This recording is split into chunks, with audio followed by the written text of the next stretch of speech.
Here we are on a chilly February day doing some hedge laying in my top field alongside Folly Lane. See some early hazel catkins, the male flowers,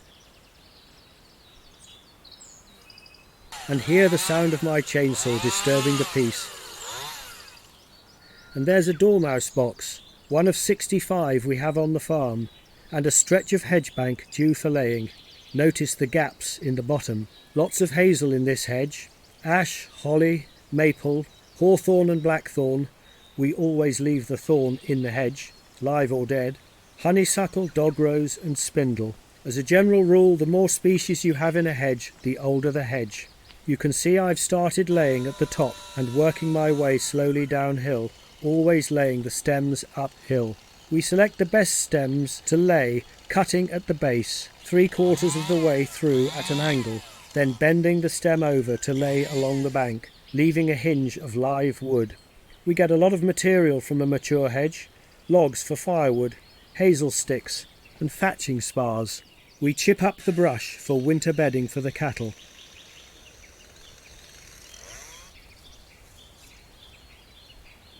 We still use hand tools, of course, and recently I've got an electric chainsaw.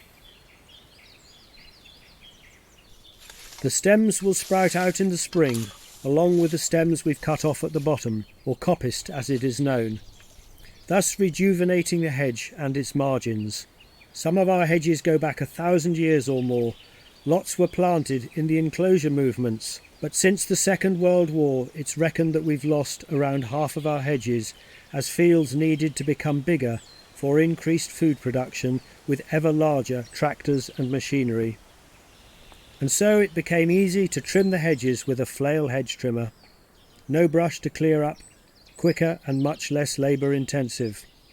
Many of our hedgerow trees and shrubs produce their flowers, fruits, berries and nuts on the previous year's growth, so annual trimming might look neat and tidy to some, but this vastly reduces the food source and habitat of a huge array of our native wildlife. Our state of nature reports are catastrophic, with so many species in serious decline. Well, our hedgerows can be part of the solution if we change our ways. Grant money is available to encourage farmers to reduce their cutting to 2 or 3 year rotations, to raise the height of their hedges by several inches a year, and ultimately let them grow up to be laid. If a hedge is managed properly and laid well, it becomes a stock-proof barrier in itself, though we may still put up stakes and wire or an electric fence for guaranteed protection.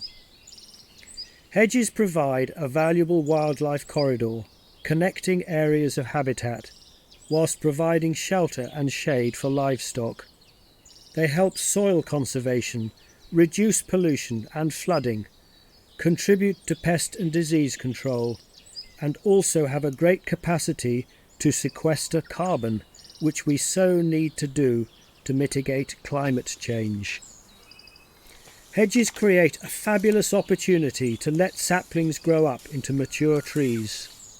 If cut and laid in rotation on a farm, there should be a wide variety of hedges in different stages of growth, thus creating a whole range of habitats, ideal for biodiversity.